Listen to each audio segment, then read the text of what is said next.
What is up, our Willfield #1 fans and viewers? This is Scott Casey Gale, Willfield #1, and today I'm going to give you my recap and review of Gotham Mad City Season 3, Episode 3, entitled Look Into My Eyes. It was directed by Bob Beatty. It was a fantastic episode, and I really enjoyed Benedict Samuel's performance as Jervis Tetch, the Mad Hatter. He plays the role perfectly. Okay, let's begin with the recap. Shall we?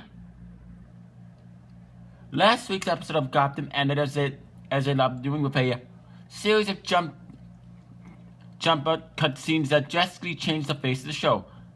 We saw Dapper Bruce walk into Wayne Manor and come face to face with the original and Alfred. Jim Gordon decided Valerie Vera was his next step. Okay, tonight we meet Mad Hatter, aka Jervis Tetch, played by Benedict Samuel. Well, and let's see what he's in town for.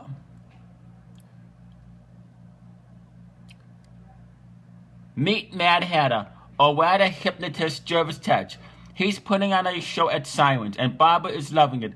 Though Tabitha is less impressed, Tetch brings a doctor volunteer on stage after making a bunch of people act like animals. He hypnotizes the man live on stage in front of everyone. He tells the man to stand in the back of a chair, then on one foot.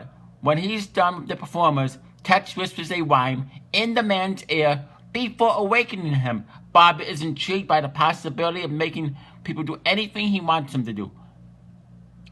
Oh, only what they secretly wish to do, he says. After the title card, we see Dapper Bruce has been welcomed into Wayne Manor and is eating some soup. He's couch simply 514. A years longer. He woke up in the lab a year ago, and Bruce is very stoked as he listens to 5's story, but welcomes him to their home. 5 reaches for a piece of bread and burns his arm slightly, but seems unfazed. Alfred is not convinced, though. He says if Hugo Strange made another you, then they need to get rid of him quickly. Valerie Vale is getting dressed. She clearly looks at this as a one-night stand.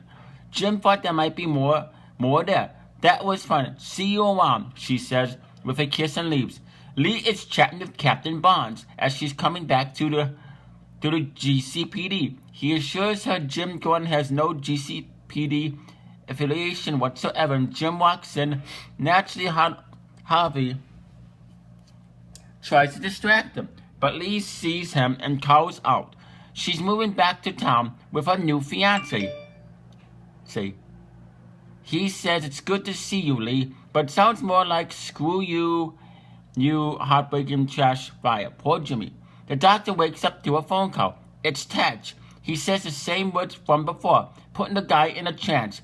At his door there stands Tetch with a hat and smile. That was a creepy scene. The man's wife wakes up and comes downstairs. It's storming outside naturally. A lightning strike eliminates Tetch in her house. He tells her to run, and she does right into her husband, who hits her over the head killing her. Hatter tells him to drag her out, bury her, and then kill himself. Tetch sits down and pulls out a picture of his sister Alice, still speaking in rhyme. Alice is getting harassed by her landlord. It's the clip we saw last week. He smacks her around, then kisses her, and then does not go well for him. He starts to convulse and falls to the ground. Former Mayor James says he'll take the temporary position again, but Copperbot interrupts his press conference, saying the people deserve their say into who leads them. I, Oswald Copperbot, announce my candidacy for the office of mayor. The crowd goes wild. Ooh.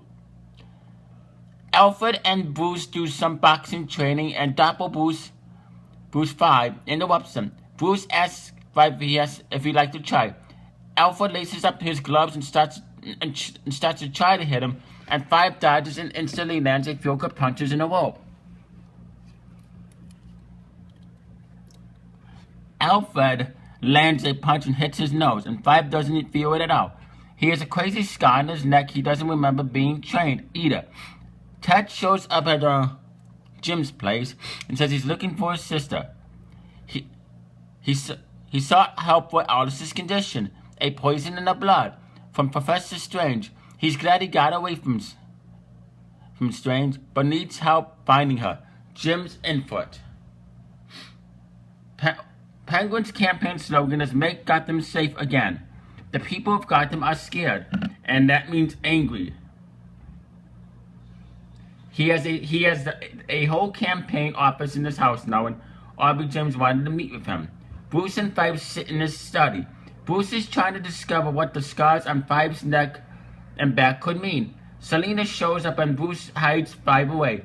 She tells Bruce that Ivy's missing and she's very upset. Bruce holds her hand to comfort her and she thinks of other places to look. She asks him to come with her. He stutters and says not right now, and she gets pissed. When he says I'm sorry to her, she leaves. Five is in the background watching and repeats I'm sorry until he says it like Bruce. Jim asks Selina if he knows where to find Alice, telling her she's in trouble. The kind of gentleness Selina says she saw Alice at the nearest bar, but when Jim goes there, it's basically in ruins. There was a fire there. 3 guys come and says Alice was the one who set the place on fire. She cut herself. They start attacking Jim to teach him some manners, and he fights back, taking them on. He does take a baseball bat to the head. Jim takes his bloody head to Gotham General, though there's zero chance this doctor is not Lee's fiancé. Indeed, he reveals that to Jim that while he has a needle in his nose stitching him up, they have a very civil conversation about Lee, and Mario promises to take the good care of her. We're old news, one on the bridge. But if you were to ever hurt her, I'd have to hunt you down and kill you. Ooh. Penguin goes to meet James for dinner. James says he has the judges, the GCPD, and a team of legal experts behind him. Penguin says I have me. James has 4 guys pull guns on Penguin.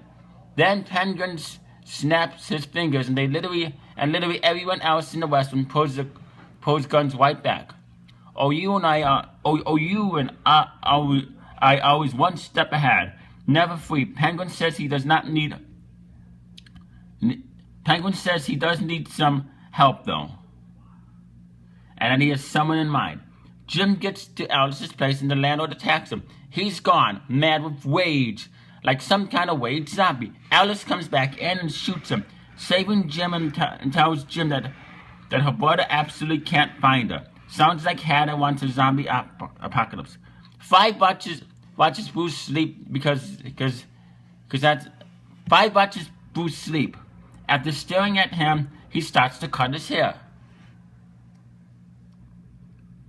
Indeed, his hair is cut. He's taking some clothes. We have to go after him, Bruce declares. Penguin heads to Arkham. He's totally busting out Nigma. He tells the current Arkham warden that if he releases Nigma, he'll owe him a political favor.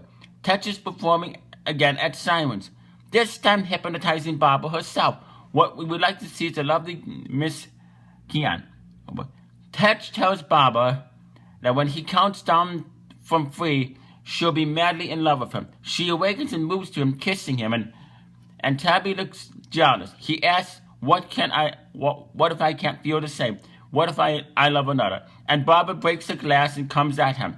He snaps her out of her, and Tabitha says she's a bit sensitive to rejection. Jim comes in to talk to Jarvis and goes into tough guy interrogation mode. Tess asks they go somewhere private, and he goes with him out to the roof. Jim's in trouble. Tetch starts to hypnotize him.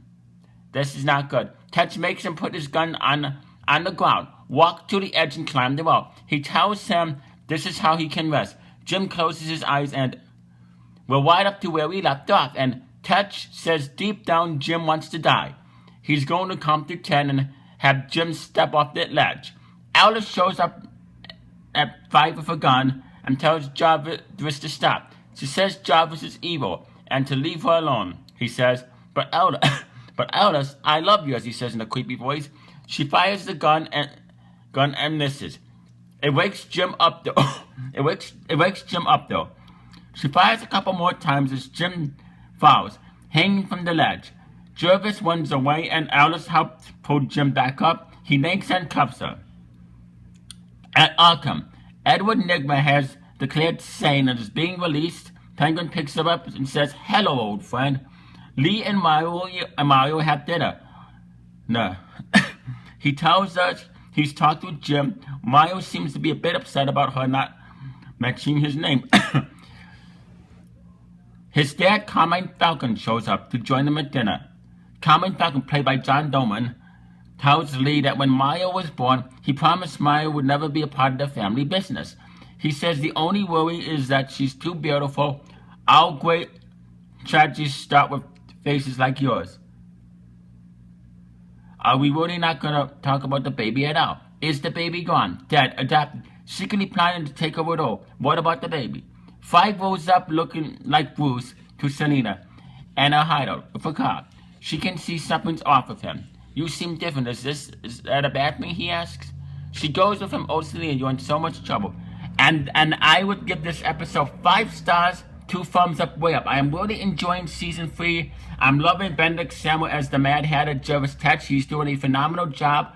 I think that Alice is doing a good job, and I wonder where they're gonna go with the Mad Hatter, because season 3 has been built up to the Mad Hatter, and boy, they build him up perfectly. That's how you build up a character. Anyway, and I wonder what's gonna happen with Carmine Falcon now that he has returned. Is he gonna be in next week's episode? Will he be in more episodes?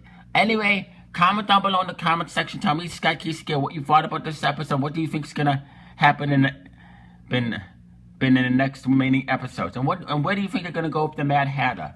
And are we gonna see more of Fish Mooney and Professor Hugo Strange? Are we gonna see more of them? And how much more are we going to see of the great Carmine Falcon? Anyway, subscribe to me, Will, for number one of my best close friends, BB717, Jades Films, The Countess Kid 14, subscribe to my Western channel, National Western Shooters, MWS Revolution, MWS Network, subscribe to Jesse Acevedo, AWA, subscribe to Mitchell Miyake, subscribe to Global Smith Entertainment, Godzilla Hog, subscribe to Vince Russo, follow me on Twitter at WillFair1. You stay classy, live long and prosper, and peace out.